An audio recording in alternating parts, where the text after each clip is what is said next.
हरेश्वराच्या कर्मभूमीत जन्म घेतलेले अरे गावचे अनमोल रत्न कैलासवासी सुनील मोहिते भैया यांना प्रथम पुण्यस्मरणानिमित्त भावपूर्ण श्रद्धांजली। सूर्य मावळला तरी संधी प्रकाश रेंगाळतो, सहवास संपला तरी आठवणींचा सुगंध दरवळतो।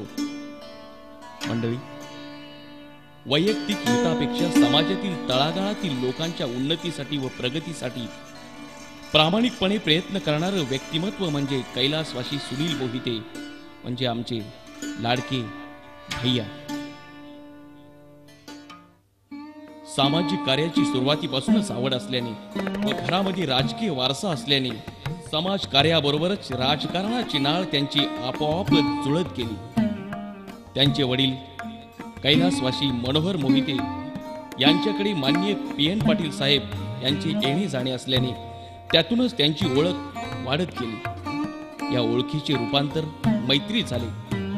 आज संपूर्ण जिल्ह्यात भैयांची ओळख पी.एन. पाटील साहेब यांचे जवळचे मित्र म्हणून सर्वज्ञात आहेच। सन 2000 मध्ये झालेल्या भोगावती सहकारी साखर कारखान्याचे संचालकपदी निवड, 1 वर्षासाठी उपाध्यक्षपदी झालेली निवड आणि तसेच 10 वर्षासाठी मिळालेल्या ग्रामपंचायतीची सत्ता या जोरावर त्याने आपल्या कामाचा धडाका सुरू केला। चालण्यासाठी वाट असते, वाटेसाठी चालणं नसतं, उंच भरारी मारणाऱ्याला आभाळ देखील ठेंगणं असतं, हे त्याने आपल्या कार्यातून दाखवूनच दिले। ग्रामपंचायतीच्या माध्यमातून यशवंत ग्राम समृद्धी योजना, स्वजलधारा नळपाणी पुरवठा, रस्ते डांबरीकरण, नवीन पाण्याची टाकी, शाळेच्या खोल्या बांधण्यासाठी माजी आमदार पी.एन. पाटील यांच्या मार्गदर्शनाखाली आमदार फंड, खासदार फंड, जिल्हा परिषद व तसेच पंचायत समितीच्या माध्यमातून गावाला विकास निधी उपलब्ध केला। अरे गावचे आराध्य दैवत श्री हरेश्वर गेली कित्येक वर्ष हरेश्वराच्या मंदिराचे काम अपूर्ण होते। ते पूर्ण करण्यासाठी मंदिराच्या जीर्णोद्धारासाठी ग्रामस्थांच्या सहकार्याने व माननीय पी.एन. पाटील साहेबांच्या मदतीने 28 लाख रुपये मंजूर करून आणले व हरेश्वराच्या मंदिराचे बांधकाम पूर्ण केले। तसेच गावच्या आरोग्याचा प्रश्न सोडवण्यासाठी आरोग्य उपकेंद्राची इमारत अथक परिश्रमाने पूर्ण केली। त्याचबरोबर आरे गावचे आराध्य दैवत श्री हरेश्वर या हरेश्वराच्या महाशिवरात्रीला घेतला जाणाऱ्या सप्ताहाचे रूपांतर महाशिवरात्री उत्सवात केले। आज मोठ्या थाटामाटात महाशिवरात्री महोत्सव साजरा केला जातो, याचे सर्व श्रेय आपणासच जाते। त्याचबरोबर गावातील सर्व लोकांना, मंडळांना एकत्र करून संपूर्ण गाव स्वच्छ केले। त्या कामाची पोचपावती म्हणून आपल्या गावाला निर्मल ग्राम पुरस्कार मिळाला, तोही आपल्यामुळेच। भैया, तुम्ही फक्त श्रेष्ठांचेच लाडके होता असे नाही, आपण लहान चमुती लाडके होता।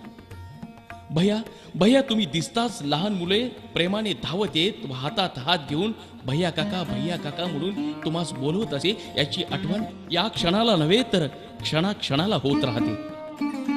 भैया तुमचा स्वभावच वेगळा होता, काम करण्याची पद्धत आगळी वेगळी होती।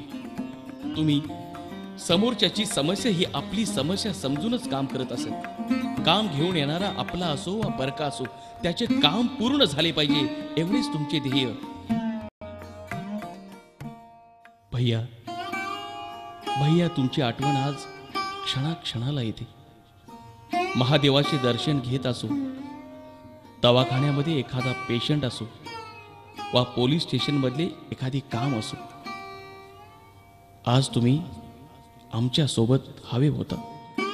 सर्वांसाठी देह झिजला, कष्टातून वसंत फुलला, उरली नाही साथ आम्हाला, आठवण येते क्षणाक्षणाला। अर्ध्यावरती डाव मांडीला, नयनी अश्रू ओघळले, भैयांची आठवण स्मरुणी, कंठ सर्वांचे दाटले। मित्रत्वाचं नातं जपला, साऱ्यांच्या मैत्रीचा धागा बनला। पण नीतीला हे नाही पाहावलं. तिने तुमच्यासारख्या सच्च्या मित्रालाच आमच्या आयुष्यातून हिरावून नेलं. आमच्या आयुष्यातून हिरावून नेलं.